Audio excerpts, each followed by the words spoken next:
Agora a gente vai falar sobre um problema que está diretamente relacionado com o coronavírus. Para se prevenir da doença, o consumo de álcool, seja em líquido ou em gel, aumentou bastante, tanto que esses se tornaram itens raros nas prateleiras. Só que o álcool representa um risco muito grande, principalmente para as casas com crianças que podem ingerir a substância por engano ou até se queimar. Vamos conversar com Kézia Oliveira, que tem mais informações sobre esse assunto, sobre esse alerta que é importante fazer, principalmente aos pais, às casas que têm crianças em casa. Não é isso, Kézia Oliveira?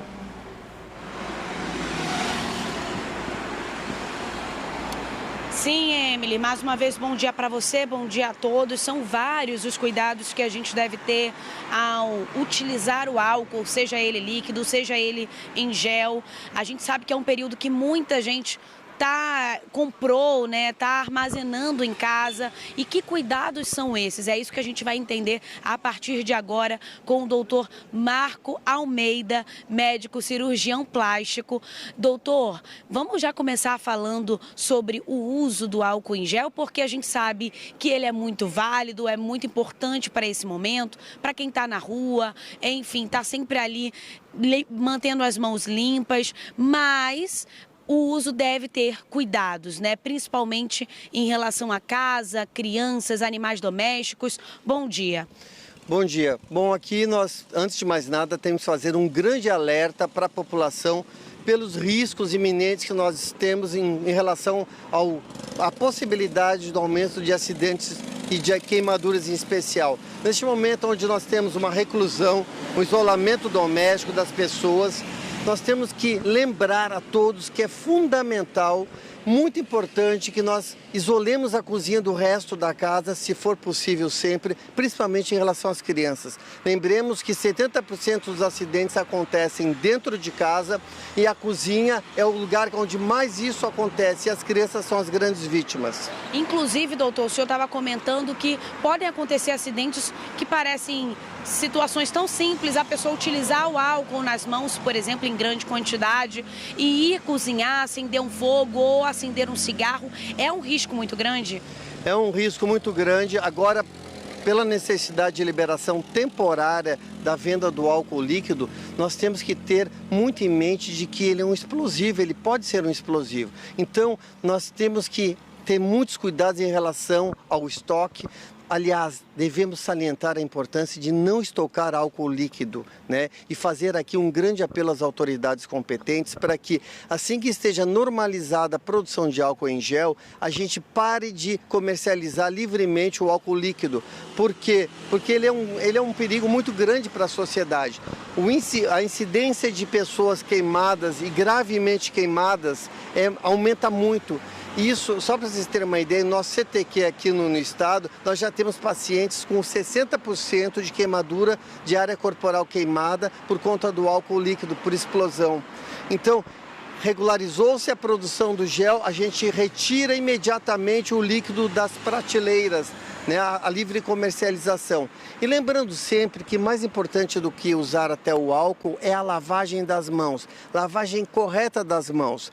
Lembrando também que lavar as mãos não é simplesmente molhar as mãos. Nós temos técnicas adequadas, existem muitos vídeos na internet mostrando como deve ser essa lavagem.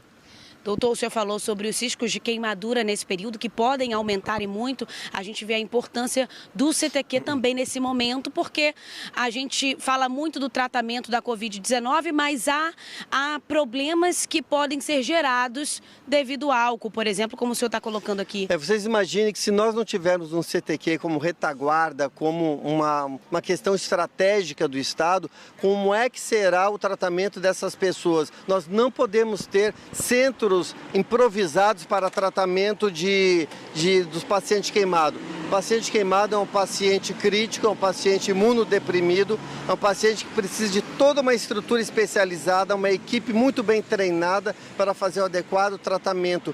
E aí nós temos a felicidade de ter uma Sociedade Brasileira de Queimaduras extremamente atuante, um jornalismo que conscientiza a população e que prioriza esse tipo de informação para que nós todos unidos consigamos fazer o acesso, né? Possamos ter o acesso à informação adequada, correta, para nos prevenirmos. Esse momento é um momento crucial, nós temos que fortalecer as nossas estruturas. O CTQ, ele é fundamental, ele é estratégico, assim como uma farmácia, assim como um supermercado. Nós todos temos que ter ele extremamente bem estruturado como nossa retaguarda. Tá certo, doutor Marco. Vamos pontuar melhor aqui, detalhar melhor essa questão do uso do álcool. O senhor colocou muito bem aqui que a lavagem de mãos é sempre essencial, é sempre prioritária, mas na necessidade de se utilizar o álcool em gel, é importante também que o produto seja liberado pela Anvisa, não seja um produto vendido na rua, comercializado por pessoas que talvez tenham fabricado de qualquer maneira em casa. Fundamental essa informação, então não comprem qualquer produto vendido na calçada, porque os produtos devem ter liberação pela Anvisa. Então, nós temos visto, infelizmente, já vários acidentes, né, por conta de produção caseira ou então não liberada pela Anvisa de álcool em gel. Outra coisa que tem acontecido também é a utilização do etanol do posto de gasolina para essa fabricação. Temos tido alguns exemplos dramáticos a nível nacional, tem acontecido em Recife, por exemplo, acidentes importantes em relação a isso e em todo o Brasil, e nós não podemos fazer esse tipo de fabricação de modo caseiro. Ele é extremamente perigoso, isso está terminantemente proibido e vetado. Esse tipo de produto pode trazer consequências até para quem utiliza, problemas de pele, etc? Problemas de inalação, problemas de ingestão por parte das crianças. Então lembremos sempre que produtos químicos, álcool deve estar sempre estocado numa prateleira muito elevada. Quero aproveitar a oportunidade também para lembrar que já que os acidentes domésticos eles estão em alta por conta do isolamento, nós temos que lembrar também de proteger as nossas tomadas por conta das crianças, revisar a instalação elétrica, principalmente fios desencapados e aparelhos em más condições, aparelhos elétricos. Doutor, vamos ressaltar aqui, o senhor falou sobre a importância, armazenamento, esse uso tem que ser sempre racionado nesse momento, não há necessidade de ficar tomando banho de álcool, porque tem muita gente que nesse momento de crise, de pandemia, tem a impressão de que eu preciso tomar um banho de álcool para resolver o problema, e não é isso. Não é isso, pessoal. A coisa mais importante agora é a limpeza, a higienização adequada com água e sabão. Lembrando sempre que em relação às mãos, pelo menos 20 segundos, né, de utilização desse sabão com técnica adequada. Vocês terão muitos vídeos disponíveis na internet em relação a isso. E vamos deixar o álcool mais para a desinfecção ou a limpeza das superfícies e de objetos. Então, o álcool não é milagroso, ele é importante sim, é uma ferramenta, um instrumento a mais que nós possamos ter no nosso arsenal, mas a lavagem da mão é prioritária. É isso, doutor Marco Almeida, médico cirurgião plástico. Muito obrigada pela sua entrevista, doutor Marco. Acredito que esclareceu para muita gente os cuidados, né, Emily? Muito necessários nesse momento. Não é apenas usar, é usar com consciência e principalmente não abrir mão da lavagem de mãos, que é sempre importante nesse momento. Obrigada, Kézia, é isso mesmo, viu? Obrigada também, doutor Marco Almeida, que é cirurgião plástico e responsável pelo setor de queimados do Hospital Valfredo Gurgel. Por isso, ele fala com propriedade sobre esses cuidados, sobre esses casos que estão chegando com mais frequência ao maior hospital público do estado.